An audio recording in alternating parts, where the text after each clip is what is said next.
इस मामले में गुरुग्राम पुलिस के sector 31 crime branch in charge inspector Anand Kumar के पास एक सीक्रेट इन्फॉर्मेशन थी कि पिछले कुछ दिनों में हुई दो वारदात, जिसमें मुख्य रूप से एक दिल्ली का व्यक्ति था जिसकी कि गुड़गांव में कुछ गोलियां मार करके हत्या कर दी गई थी। इसके अलावा सिंगर फाजिलपुरिया के ऊपर भी कोई गोली चलाई गई थी। तो उनके सीक्रेट इन्फॉर्मेशन के अनुसार इन दोनों वारदात को अंजाम देने वाले कुछ युवक किसी अन्य घटना को अंजाम देने के लिए वजीरपुर गांव के आसपास कहीं आने वाले हैं। तो जिसके ऊपर की गुरुग्राम के sector 31 crime branch, sector 43 crime branch के इंचार्ज इंस्पेक्टर नरेंद्र और इसके अलावा क्राइम ब्रांच मानेसर के इंचार्ज पीएसआई ललित और इसके अलावा एसटीएफ गुरुग्राम के इंचार्ज इंस्पेक्टर नरेंद्र चौहान की टीम, इन सभी को मिला करके अलग अलग टीमें पुलिस के द्वारा तैयार की गई थी। इन सबके द्वारा वजीरपुर के आसपास जाकर के और नाकाबंदी पुलिस के द्वारा की गई थी। तो इसी दौरान सीक्रेट इन्फॉर्मेशन के अकॉर्डिंग ही एक वाइट कलर की इनोवा गाड़ी जो कि बिना नंबर प्लेट की थी वो कुछ दूर से आती हुई दिखाई दी। पुलिस टीम के द्वारा उस गाड़ी को रोकने की जब कोशिश की गई तो उनके द्वारा गाड़ी को भगा लिया गया। पुलिस की गाड़ियों के द्वारा इस गाड़ी का पीछा किया गया। तो करीब 1 किलोमीटर जाकर के पुलिस की गाड़ी के द्वारा इनको जब रोकने का प्रयास किया गया तो इनके द्वारा उस गाड़ी को टक्कर मारी गई और फिर दोबारा से इनके द्वारा भागने का प्रयास किया गया। पुलिस टीमों के द्वारा इन आरोपियों का लगातार पीछा किया गया। तो कुछ दूर जाने के बाद में ये जो आरोपी थे ये गाड़ी से उतर के भागने लगे। तो अलग अलग दिशा में ये सभी आरोपी भागे, जिनका कि अलग अलग टीमों के द्वारा पीछा किया गया था।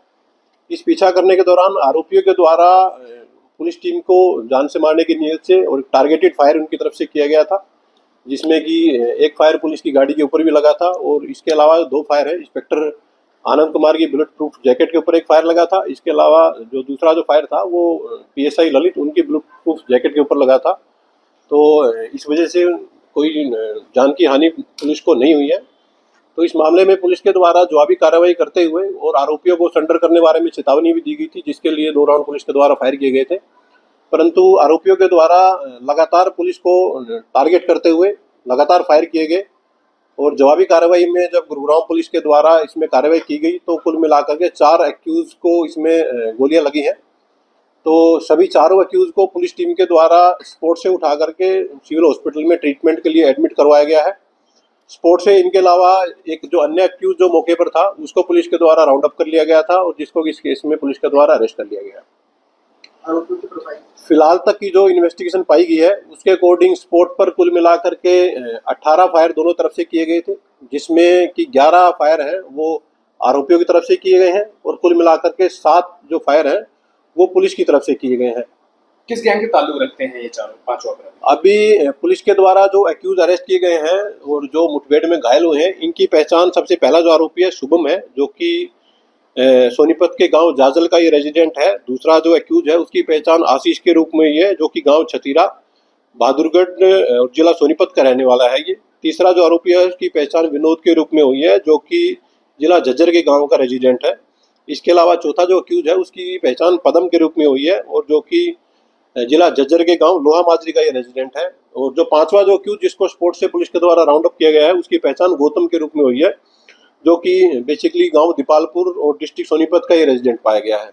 पुलिस के द्वारा फिलहाल केस में इन्वेस्टिगेशन की जा रही है और चारों ही जो घायल व्यक्ति थे उनको स्पॉट से पुलिस के द्वारा हॉस्पिटलाइज कराया गया है।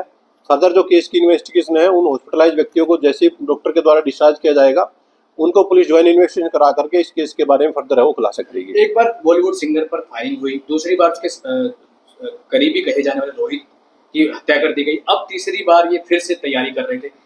क्या मकसद है इनका, क्यों कर रहे हैं ऐसा? देखिए जो एक्यूज है, जितने भी एक्यूज इस पूरी घटना में शामिल थे, जो 2 शूटर जो रोहित शौकीन के मर्डर केस में शामिल थे वो दोनों इस घटना में शामिल हैं, जिनको पुलिस के द्वारा मुठभेड़ में वो लोग घायल हुए हैं। इसके अलावा जिन लोगों के द्वारा फाजिलपुरिया पर गोली चलाई गई थी वो लगभग सभी व्यक्ति इस मुठभेड़ में घायल हैं, सभी हॉस्पिटलाइज हैं। तो सभी का ट्रीटमेंट के बाद पुलिस उनको कस्टडी में लेकर के और घटना के बारे में विस्तार से इंटरोगेशन करेगी और घटना के पीछे की जो भी वजह है उसके बारे में पुलिस खुलासा करेगी। इसके किंगपिन को इस सरगना इनके इस गिरोह के किंगपिन को लेकर क्या कर रही है गुड़गांव पुलिस जो बाहर बैठकर ये सारी चीजें करा रही है? देखिए गुरुग्राम पुलिस लगातार इन सभी मामलों में गहनता से इन्वेस्टिगेशन कर रही है।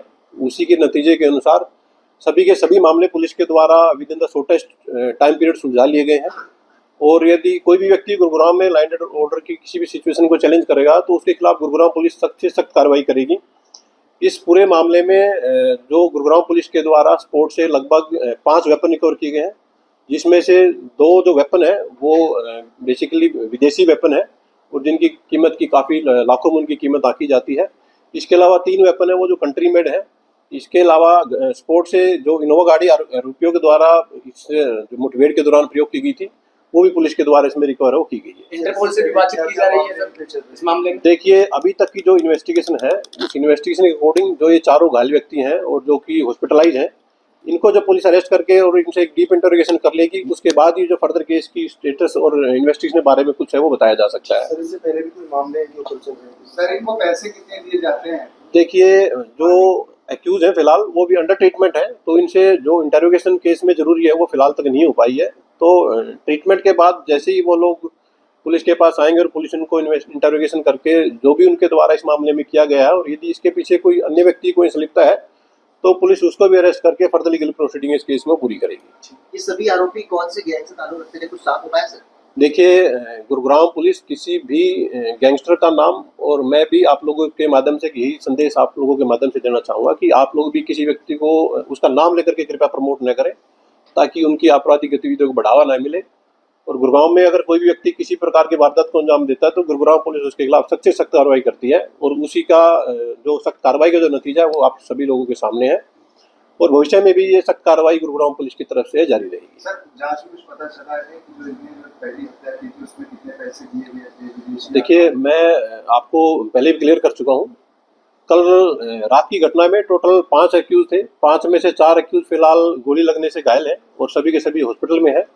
एक एक्यूज है जिसको कि पुलिस के द्वारा आज अरेस्ट करके कोर्ट में पेश किया जाएगा। पेश करने के बाद उसको पुलिस कस्टडी ली जाएगी और पुलिस कस्टडी के दौरान उसके जो अन्य साथी हैं और जो जिनके इशारों पर हो सकता है उनके द्वारा इस घटना को अंजाम दिया गया हो, उनके बारे में पुलिस पूछताछ करेगी और फर्दर है वो इसमें खुलासा करेगी। क्या अब तक की जांच में साफ हुआ है कि बीते दिनों एलविश यादव के घर के बाहर भी फायरिंग हुई थी, तो जो 5 आरोपी गिरफ्तार किए इनमें से किसी का कोई ताल्लुक है उस केस से? देखिए, अभी तक के इंटरोगेशन में मैं आपको बताना चाहूँगा कि एलविश केस के जो आरोपी हैं उसमें से कुछ लोगों की पहले गिरफ्तारी हो चुकी है और फिलहाल तक की इन्वेस्टिगेशन में ऐसा कोई मामला सामने नहीं आया है। इन लोगों की जो संलिप्तता है वो इन 2 केस में थी, जो फाजिलपुरिया के ऊपर जो फायरिंग का मामला था और उसके अलावा जो रोहित शौकीन का जो मर्डर केस था, उन दोनों ही घटनाओं को इनके द्वारा अंजाम दिया गया था। तो पुलिस के द्वारा इन सभी लोगों को कस्टडी में लेकर के डीप इंटरोगेशन की जाएगी और इंटरोगेशन में जैसा भी वो लोग बताएंगे उसके अकॉर्डिंग पुलिस की जो फर्दर कार्रवाई वो जारी रहेगी।